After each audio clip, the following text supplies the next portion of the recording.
আগের ভিডিওতে দেখিয়েছিলাম ধানগুলো জল থেকে ছেঁকে ছেঁকে শুকনো করতে দিচ্ছিলাম। তারপর বাড়ি চলে আসি। বাড়ি এসে স্নান করে আমি আর রাহুল দুজনেই যাই পাশের বাড়ির এক দিদাদের মহোৎসব হচ্ছে তাদের বাড়ি খেতে। গিয়ে দেরি না করে ঝটফট খেয়ে বসে যাই, কারণ আবার মাঠে যেতে হবে। খাওয়া দাওয়া করে এসে পলিথিন কটা নিয়ে যাই খামারের দিকে। গিয়ে দেখি ভাই ধান বওয়ার কাজ শুরু করে দিয়েছে। তাই তাড়াহুড়ো করে গিয়ে পলিথিনটা পেতে দিই। এরপর দুজনে মিলে মাঠে চলে যাই। পৌঁছে দেখি ছোট ছোট বোঝা বাঁধছে ভাইয়ের জন্য, আর একটা ছোট তাঁবুও করেছে এই গরমে রোদের হাত থেকে ছাওয়ার জন্য। বাবা এইদিকে ধানের আটিগুলো বাঁধছে।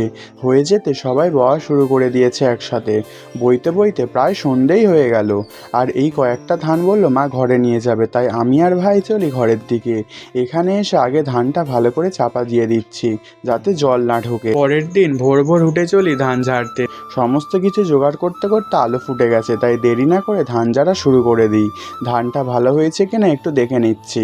আমি একটু ধান ঝাড়ার পর ধানের আটিগুলো তুলে দিচ্ছিলাম, ও মা ও বাবা ধান ঝাড়ছে। ধান ঝাড়ার মাঝে একটু ব্রেক নিয়ে নিই, এরপর আবার শুরু করি। ধান ঝাড়া কমপ্লিট হতে মেশিনটা আগে পরিষ্কার করে নিচ্ছি, কারণ ওটা আগে দিয়ে আসতে হবে। মেশিনটা দিয়ে এসে দেখি ভাই সবে ঘুম থেকে উঠে আসছে, তাই তাকে ধান ভরার কাজটা দিয়ে দিই। ভরা হয়ে যেতে সেগুলো মুখ বেঁধে ঘরে দিয়ে আসতে থাকি। আর মা ও ভাই বলে সমস্ত খড়গুলো বাঁধছে। ভাইকে পলিথিন দুটো দিয়ে আসতে বলেছি, কোথায় একটা ফেলে এসেছে, আবার দেখি বয়ে বয়ে নিয়ে আসছে কোথা থেকে। ধানগুলো হালকা ভিজে থাকায় ছাদে তুলে দিই রোদের দেওয়ার জন্য।